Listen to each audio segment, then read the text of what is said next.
Hello दर्शकों, एक बार पुनः स्वागत है आपका अपने YouTube चैनल पर। आज का जो विषय है रूसों का सामाजिक समझौता। इससे पहले मैंने आपको रूसों के राजनीतिक विचार में ही मानव स्वभाव व प्राकृतिक अवस्था के बारे में बताया। अब चलते हैं हम रूसों के मानव द्वारा किए गए सामाजिक समझौते के बारे में। रूसों की जो प्राकृतिक अवस्था बताई थी रूसों ने, वो अवस्था ज़्यादा लंबे समय तक नहीं चली और लास्ट में अंतिम तौर में जो है मानव को क्या करना पड़ा, एक समझौता करना पड़ा जिसको सामाजिक समझौते के नाम से जाना गया। जिससे कि करना क्यों पड़ा, जिससे कि स्वतंत्रता बची रहे। ठीक है, और भी कारण है उसके कि पहले व्यक्ति रूसों के अनुसार जो मानव था वो अज्ञानी था, भोला था, परंतु समय के अनुसार उसमें क्या आ गया, ज्ञान आ गया, ज्ञान में वृद्धि हो गई, जिसकी वजह से तेरे मेरे का भाव पैदा होने लगा। ये तेरा है, ये मेरा है। उनकी व्यक्तिगत संपत्ति भी कहीं ना कहीं उनके पास आई, जिसकी वजह से उसको सुरक्षित करने के कारण जो है सामाजिक समझौते का भाव सामने आया। चौथा है कि समाज में हिंसा, द्वेष, कलह का उदय हुआ, जिसकी वजह से मानव को जो है ऐसा लगने लगा कि कहीं ना कहीं समाज में जो हिंसा, द्वेष व कलह हो रही है उसको कम किया जाए। और वो कम कब होगी, जब मानव के बीच एक समझौता हो जाएगा, अर्थात राज्य का निर्माण हो जाएगा, सामाजिक समझौता हो जाएगा। लोगों ने अपनी स्वतंत्रता को बचाने के लिए और दोबारा से प्रकृति की ओर लौटने के लिए या प्रकृति को बचाने के लिए भी सामाजिक समझौता किया। आगे रूसों ने दो स्टेटमेंट दिए हैं कि मनुष्य स्वतंत्र पैदा हुआ है, लेकिन जो है वो समाज में जंजीरों से जो है जकड़ा हुआ है। रूसों का कहना है कि व्यक्ति जन्म से स्वतंत्र पैदा होता है, परंतु समाज में जो है बेड़ियों से जकड़ जाता है। आगे रूसों ने कहा कि प्रकृति की ओर लौट चलो। क्यों? क्योंकि उसका हाथ पकड़कर हम पहले जैसे भोले, अज्ञानी और गरीब निस्वार्थ बनना चाहते हैं, जिससे कि हमारी स्वतंत्रता क्या रहेगी, बनी रहेगी।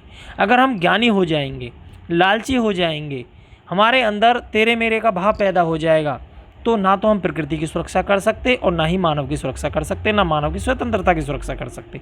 इसलिए हमें प्रकृति की ओर लौटना होगा और हमें पहली जैसी अवस्था को जो है समझना होगा। आगे है, रूसों ने कहा है कि राज्य का उदय। रूसों के अनुसार राज्य के उदय को समझने के लिए या समझौते के लिए निम्न कारण सामने आए हैं। उसने माना है कि युद्ध व संघर्ष के वातावरण का अंत जो कहीं ना कहीं हो जाएगा। ऐसा माना है कि अगर राज्य का उदय होता है सामाजिक समझौते से, तो उससे युद्ध और संघर्ष दोनों समाप्त हो जाएंगे। युद्ध और संघर्ष दोनों समाप्त हो जाएंगे। आगे बताया है रूसों ने कि व्यक्ति के अधिकारों का पूर्ण समर्पण समाज के लिए हो जाएगा अगर राज्य का उदय हो जाता है। इसीलिए उन्होंने राज्य के उदय की भी बात कही थी कि व्यक्ति अपने अधिकारों को संपूर्ण रूप से समाज को दे देगा, एक दूसरे की रक्षा का वादा करने हेतु भी। कि जो राज्य का उदय हुआ है उसका तीसरा कारण है कि व्यक्ति ने व्यक्ति से समझौता किया कि हमारी एक दूसरे की क्या हो जाएगी, रक्षा हो जाएगी। इसलिए हम एक वादा करते हैं, एक समझौता करते हैं। इस समझौते से एक राज्य अर्थात सामान्य इच्छा का निर्माण हुआ है। तो आपको यहाँ ध्यान रखना है, जहाँ हॉब्स ने सामाजिक समझौते के द्वारा लेवियाथन को सारी शक्तियाँ सौंपी थी, लेवियाथन को राजा माना था, ठीक उसी प्रकार से रूसों ने सामाजिक समझौते के द्वारा एक राज्य अर्थात सामान्य इच्छा का निर्माण किया है। आगे चलते हैं। रूसों के सामाजिक समझौते के द्वारा निर्मित राज्य की कुछ विशेषताएं हैं। जिस सामाजिक समझौते का निर्माण होगा, उस सामाजिक समझौते के द्वारा जिस राज्य का निर्माण होगा, उस राज्य की कुछ विशेषताएं बताई हैं रूसों ने। सबसे पहली विशेषता है समानता की मांग। कि रूसों के सामाजिक समझौते के द्वारा जिस राज्य का निर्माण हुआ है वो समानता की बात करता है। दूसरा, सामूहिक व्यक्तित्व की स्थापना की भी बात करता है कि जो व्यक्ति हैं वो सामूहिक रूप से समाज में रहेंगे। व्यक्तिगत की जगह सामान्य इच्छा रहेगी, किसी व्यक्ति की पर्सनल इंडिविजुअल बात नहीं, सभी की सामान्य इच्छा चलेगी, अर्थात लोगों की सामान्य इच्छा की वजह से सामाजिक समझौता हुआ है। संप्रभुता संपन्न समाज स्थापित होगा, यानी कि एक ऐसा समाज स्थापित होगा जो सारी शक्ति संपूर्ण होगी और वो किस में होगी, सामान्य इच्छा के रूप में होगी। समझौता निरंतर चलेगा, यानी कि कभी भी ये समाप्त नहीं होगा, लगातार चलेगा। सातवां है स्वतंत्रता की संकल्पना, क्योंकि जहाँ रूसों राज्य के लिए समानता की बात करता है वहीं वह स्वतंत्रता की भी बात करता है। परंतु इतना होने के बावजूद भी रूसो के इस सामाजिक समझौते और राज्य की जो क्या हुई है, आलोचना हुई है। रूसो की मृत्यु के बाद सिद्धांत का पतन हो जाएगा, ऐसा आलोचकों ने माना है कि जिस दिन रूसो की मृत्यु हो जाएगी उस दिन उसके सिद्धांत का भी पतन हो जाएगा।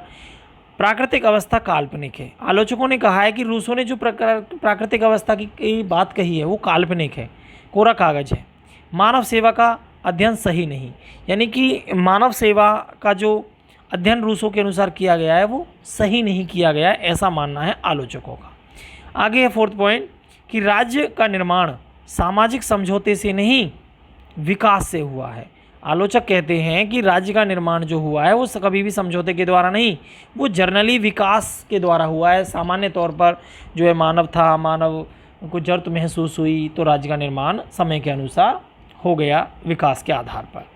और लास्ट है, आलोचकों के द्वारा कहा गया है दैवीय सिद्धांतों का विरोधी है, क्योंकि उन्होंने सामाजिक समझौते पर बल दिया है। सामाजिक समझौता लोगों के द्वारा किया गया है तो दैवीय सिद्धांत का तो विरोधी रहेगा ही रहेगा, सामाजिक समझौतावादी विचारक चाहे कोई भी है।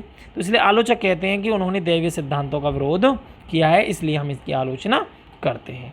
तो आज के लिए मैंने आपको रूसो के जो है सामाजिक समझौते के बारे में बताया कि सामाजिक समझौता क्यों करना पड़ा, रूसो की 2 स्टेटमेंट और राज्य का उदय किस कारण से हुआ और उस राज्य की विशेषताएं तथा आलोचनाएं।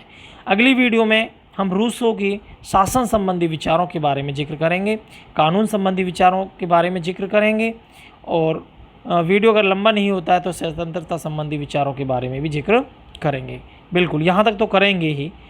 3 पॉइंट और पढ़ाएंगे आपको अगली वीडियो में, सासन संबंधी, कानून संबंधी और स्वतंत्रता संबंधी। उसके बाद फिर उससे आगे का टॉपिक रहेगा रूसो का सामान्य इच्छा संबंधी सिद्धांत, क्योंकि सामान्य जो इच्छा का निर्माण हुआ है वो रूसो की महत्वपूर्ण जो एक विचारक है, एक महत्वपूर्ण जो है विचार है, वो उसको समझना बहुत ज़रूरी है। तो आज के लिए जो है इतना ही। कहीं ना कहीं आपको क्लियर हुआ होगा सामाजिक समझौता। तो वीडियो के साथ जुड़े रहें, लाभ लेते रहें, चैनल को लाइक करें, शेयर करें, सब्सक्राइब करें, अपने दोस्तों के साथ साझा करें और दोस्तों को अन्य को भी प्रेरित करें। धन्यवाद।